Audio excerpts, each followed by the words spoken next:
What is up? You are checking out the Uncensored Pro Wrestling Podcast. I am one of your hosts. I am the longest reigning current WWE pay-per-view champion of the world, the one you all came to see, the hot commodity ENC. And I am joined by my friend, and I haven't seen you since Mania recap, where you kind of had to suffer defeat again. I don't know why you keep trying. I think that after Mania, your story was ended, but you might be like a little bit like Cody Rhodes, and you might want to continue the story. It never ends. So I'll let you introduce yourself. And yeah, My name's Christian, co-host, and yeah, I mean, took an L. Haven't talked to you since we did our predictions.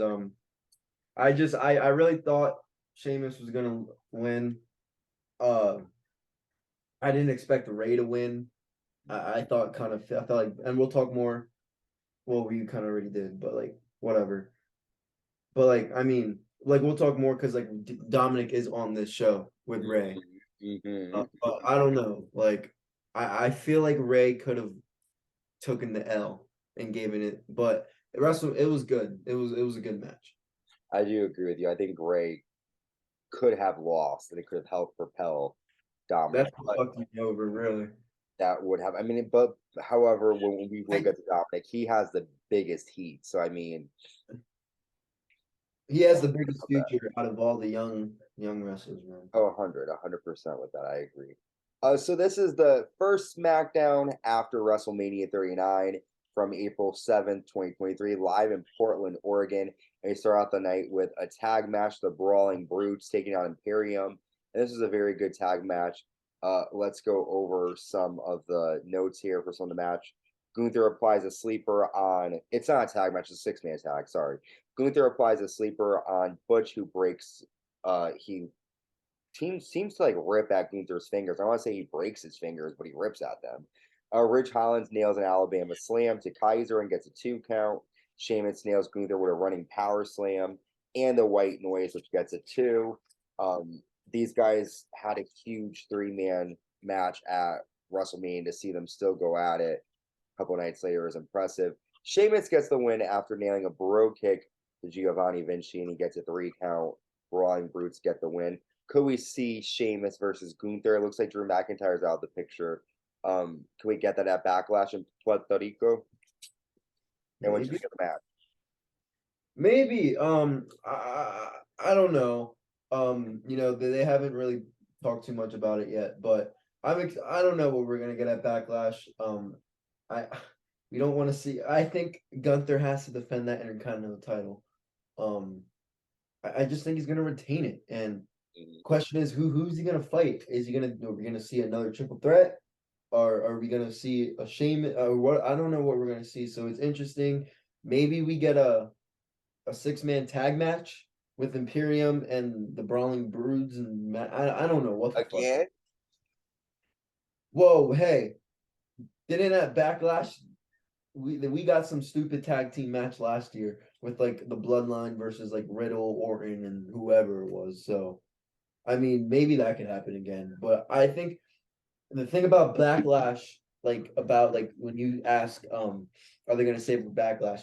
I don't know because Backlash is it's the pay-per-view right after Mania, and I feel like with that they don't pay too much attention. Like for example, they just announced Night of Champions 20 in May 27th.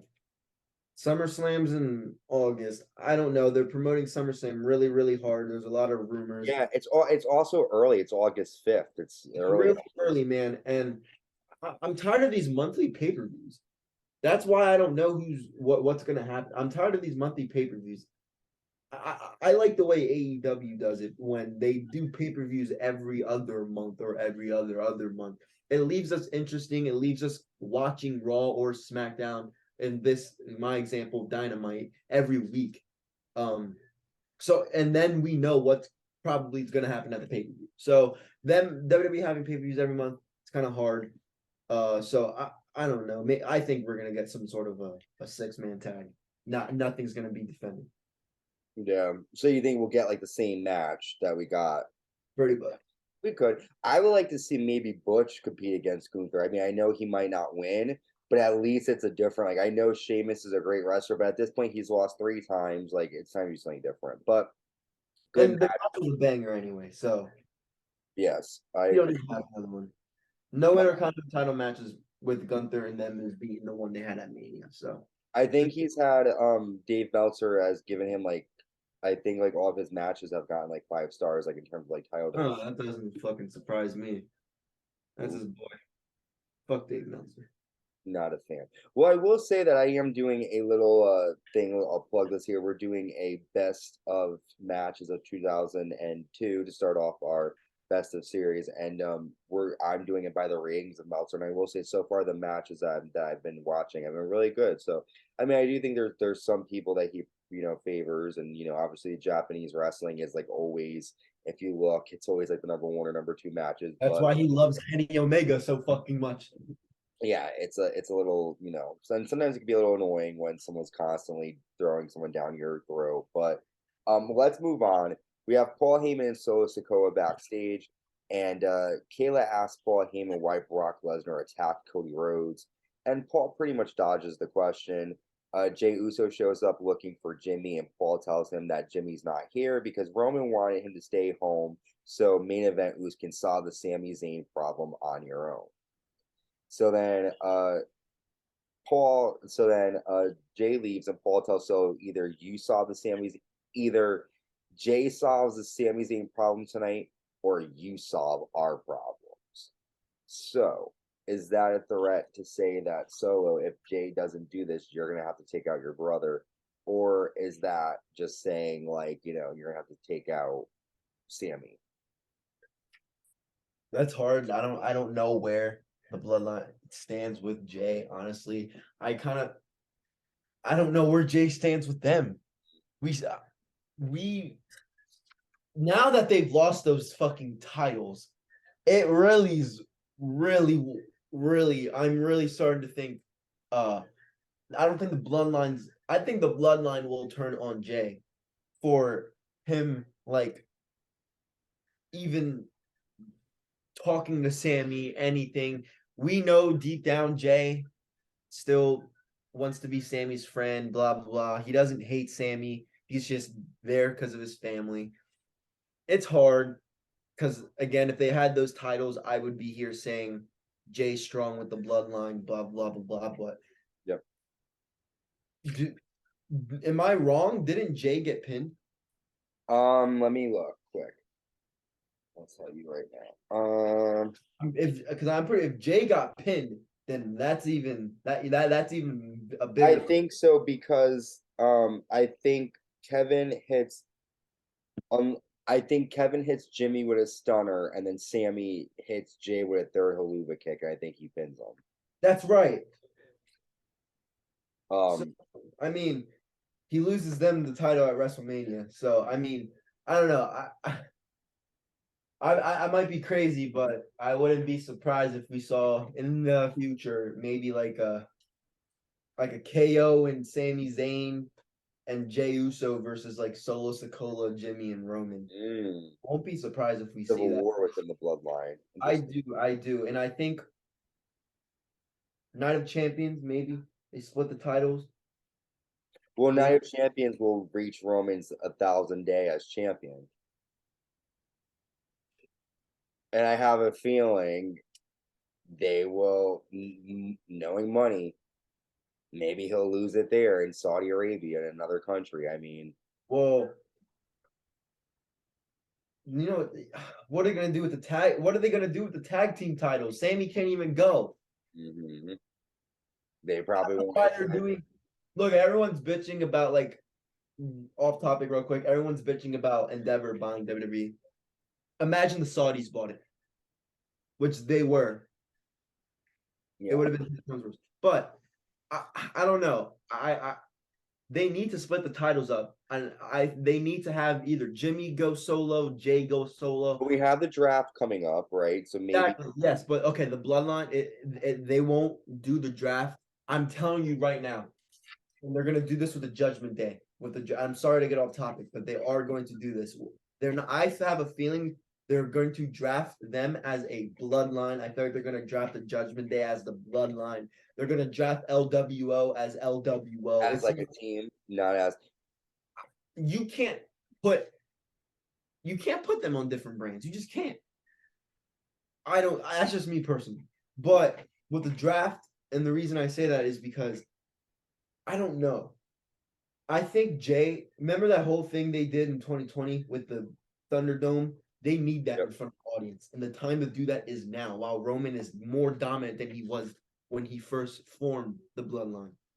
So I don't know. I'd like to see Jey Uso.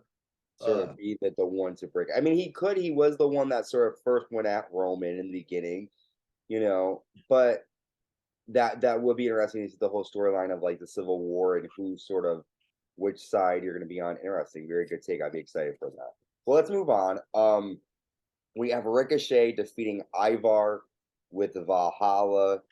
Very decent match. Ricochet gets the win with a shooting star press. One thing I want to know, I was watching Bosch Mania and I was cracking up because I always make fun of Valhalla because her real name is Sarah, and the fact that she's this like menacing looking woman. In actuality, she's a pretty decent looking woman who has a child. And so I'm laughing because Booker T during WrestleMania is calling her, instead of calling her Valhalla, he's like, "Here comes Sarah Logan." And it's like Really? I didn't even notice that. He was calling her Sarah Logan, and I'm dying because it's like the entrance is "I am Valhalla." It's like this whole it's like, no, you're Sarah Logan. Oh man. But that's fun. Now do Corey you think, has to be the funniest commentator. do you think Ricochet should be champion? I feel like he needs to be a champion this year of some What sort. championship's he gonna win? He ain't fucking beating Gunther. He ain't beating Austin. US, he could be Theory. No. No. It could happen. Did you enjoy? You're gonna sit here and honestly tell me you enjoyed Ricochet's Intercontinental Championship run? I think if he had the right creative story and the right people, Yeah. if Ricochet was a bad guy, I think it would be a lot better. His mic skills suck. Yes, but as a bad guy, they could maybe increase because you got someone who is gonna be like, I can outrun you, I can do this stuff. Like, the bad guys that talk shit but back it up are the best ones, and he can be someone to say like, who else can do these moves like I can? Like, yeah, you might get imitations, but I'm the one that's like a superhero and all this. I don't know. I could see him kind of be like a sort of like a Black Panther, name of the brother in that one. The only title I see Ricochet winning is a tag title with Braun. At least, I don't know. What? I mean, for God's sake, I don't want to. I say this a lot, but like he was the Intercontinental Championship. Maybe I'm not saying it's his fault. Maybe it's Vince's fault, but he was the Intercontinental Championship champion last year and wasn't even on the WrestleMania card. So like, he doesn't. Well, I think. Go ahead. He does these. I'm sorry. No, he does cool moves. He does these moves. Whatever. He'll never be a heel. He can't be a heel. He's too baby. Well, I think in before coming to WWE, I think, and I could be wrong, you're more of the indie guy. I think he like Prince Puma, like didn't he go not Puma but like Lucha Underground, yeah. Like, so I can see like, and I don't know, I think coming up, I think he was like yeah, in Lucha Underground, yeah. I mean, I just think again, you gotta remember, it's based on who they like. Right now, look at all the women champions. You got Bianca Belair, Rhea Ripley, and now Raquel Rodriguez. Those are all Triple H's girls, So it kind of depends on who is running things. And Vince was never a smaller guy. He's always been the big monsters. And when you have that thought, you don't care how you book the young guys, because they not young guys, the smaller guys, because they're never going to be booked up anyway, so they don't really matter. But I do think that I definitely think Ricochet, they got to take the. I don't know. Maybe this draft's going to be interesting. Maybe him and Austin Theory won't be a bad. I don't know, because they both kind of have like not high flying styles, but like they could match each other. You know what I'm saying? But let's move on. We have Sami, Zayn, and Kevin Owens backstage, and Kevin tells Sami that tonight they can put the bloodline behind them. Sami tells Kevin he needs to talk to Jey Uso. Kevin says that's a bad idea, and Sami says, I have to do it. I don't get this, because I'll tell you why. If they made Jey doesn't look like he has any sympathy for Sami, right? Jay's just going like he attacks him, didn't have no problem super kicking him. Why in the world would Sami think for any reason that talking to Jey was good? It makes no sense to me. They've never had a good conversation. Jey didn't like him to begin with. Yeah, they were cool, but only because it was pretend. Like there's no reason, Sami, for you to think that having a conversation with Jay is going to end up well. So I agree with Kevin.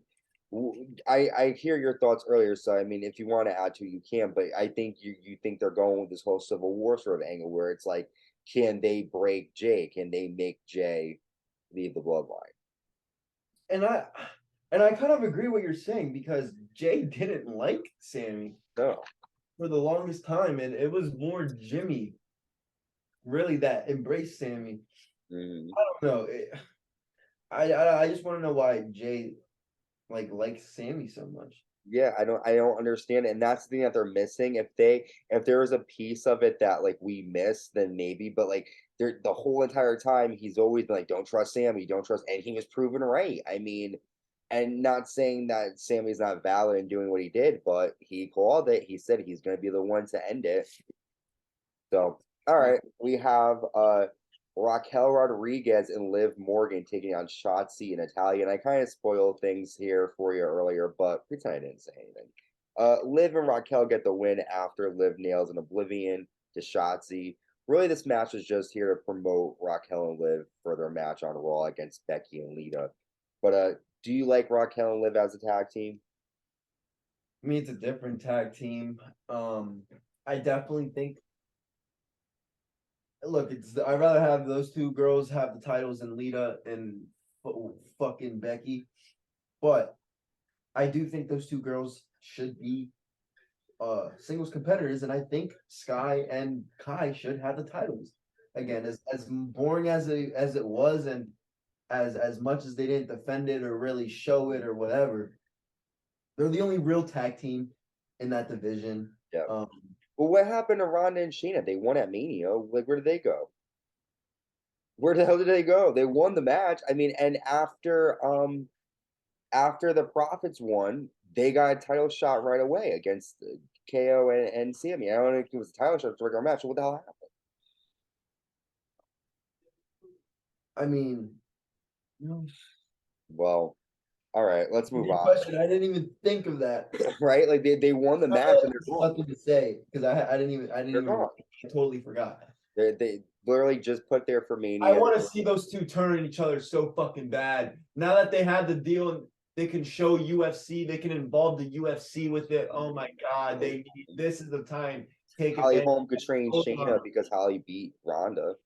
It has to be Shayna turning on Ronda. It can't be Ronda turning on Shayna. Yeah, because Ronda's too much. Like she needs to be. Ronda's Ronda. Shayna wouldn't be shit without Ronda. It makes sense for Shayna to turn on Ronda.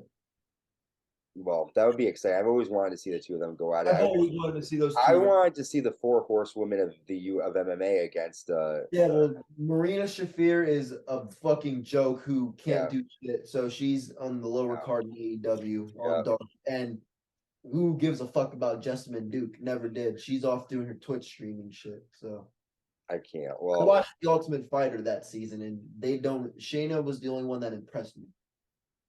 Okay. Well, it's funny that you talk about Twitch because we see LA Knight backstage with Xavier Woods and Matt Moss, and they're playing video games. And basically, LA Knight makes fun of them for playing games. And Woods is like, if you wrestled more than you talked, you would have had made it to WrestleMania. Not much to go from there except that tonight Knight will take on LA Woods in a match. LA Knight should have a match at Mania or a moment. Am I the only one that's upset the way LA Knight's been treated booking? If he doesn't do something on SmackDown, like I'm gonna be so pissed off. He had a good match against Cody Rhodes, I thought, and he's been doing pretty impressive. I will never get over the fact that he was not at WrestleMania. I don't give a fuck. I mean, he's LA Knight. I mean, they're in Hollywood, LA. You could have used that as a You would have got a insane pop. I really hope they don't fuck around with LA Knight. That will be a huge waste if they do something with. I was listening to Jim Cornette. Shout out to the cult Cornette. Love Jim Cornette to fucking death. he was talking about how if the WWE like they will be really really stupid if they not let LA Knight go because I don't know when his contract expires, but they need to do something with this man. He's so over with the crowd right now. He gets good pops every time. The crowd loves the catchphrases. I don't get it. I don't get it. I'll never. Oh, that it was disappointing. Instead of fucking Shane McMahon went up to his daddy and said, "Daddy, I want to go out there." Blah blah blah blah blah. Please watch the next Botch Mania. You're gonna laugh. You're gonna laugh. If you're not a Shane fan, you'll find it. Fuck Shane. That should have been LA Knight's spot. I agree. LA Knight's really good. I think he's underrated, and I think there's more to come from him down the line. But speaking of someone who there's not really a lot to come out of since he's already done it all, the game Triple H comes out, and Triple H says, I am out here to talk about the future of WWE. It's time for the WWE draft. Every person will be eligible. This year's draft will be bigger than ever. It's going to change the game. After that, he introduces the SmackDown Women's Champion Rhea Ripley and Judgment Day. Rhea says, I dethroned the queen. It's time everyone rises for mommy. Rise for the greatest champion in WWE today. Then Finn Balor takes the mic and Finn says, what sucks? What sicko splits my head open just to get a W? Who's the winner? After 14 staples in my head, Edge is nowhere to be seen, and I'm here. Dominic then grabs the mic and he says, at WrestleMania, I decided not to show aggression towards my dad. I love my dad. I didn't want to hurt him. As far as I'm concerned, you and the rest of my family can go to hell. Talking to Ray. Damian Priest says, Bad Bunny, I hope you can forgive me. I forgive you for making me do what I did to you on Raw, which is choke slamming him through the announce table. And then the LW will come out. But let's quickly talk about that. We talked about the draft earlier. We're excited to see that. A lot's going to happen. But what do you think about the Judgment Day thoughts? Do you think Okay, I actually do want to speak on. I want to speak a little bit on the Judgment Day. Actually, good. So this group, Rhea Ripley and Finn Balor need to leave this group. This Judgment Day needs to be done. Rhea Ripley is kind of the leader of that group, if you think about it. She is the leader of that group. She goes very, very well with Dominic. Dominic goes very, very well with Priest. Finn is kind of just the guy left out. I mean, what are they going to do with Finn now that the whole Edge thing is over? Probably nothing. He will probably be more of Priest and He'll be like the face of the really right. I don't know. I don't even think he will. I think Rhea is the face of that. Oh yeah, 100%. She was one of Finn when Finn, the whole thing when they turned and Finn was in, the crowd really didn't react. People were just happy to see Finn turn heel because it was something new and he didn't have anything going on. But Priest and Rhea's the original member of the Judgment Day, so she's kind of leading this whole thing right now. I like Priest and Dom together because you have this punk ass little pussy kid in Dominic who acts all hard and blah blah blah, but has this big giant badass in Damian Priest who's like his bodyguard. So they work, and the crowd fucking hates it. Dominic didn't even get a chance to do his promo. He literally had to yell over this crowd because of how fucking loud they were booing him. They didn't even let him do it. He's getting booed. The boos are getting louder and louder and louder every time he comes on. And I was talking, and I don't want to get off track real quick, but because I'm talking about Dom, he has the biggest future in all of pro wrestling. I didn't think this because, we saw Dominic. He was just Ray's son. That's all people knew him as. He was this pussy little kid who, we knew him as Ray's. Everybody just knew him as Ray's kid. Now he has a character. Well, he's no question over the most hated wrestler in all of sports. Sports entertainment. There's guys, Jungle Boy, Hook, Mysterio, blah blah blah, and I think Dom has a bigger future than all of them if he keeps this up. I want to see Dominic with this character for a long time.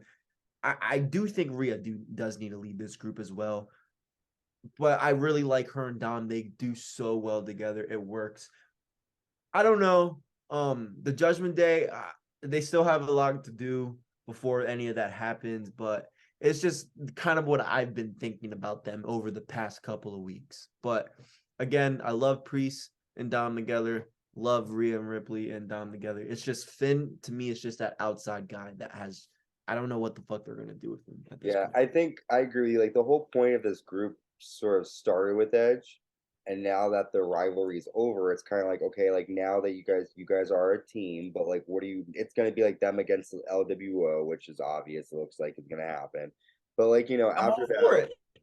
yeah, I'm for it too. But then after that, it kind of becomes now what? It's gonna become very stale quick.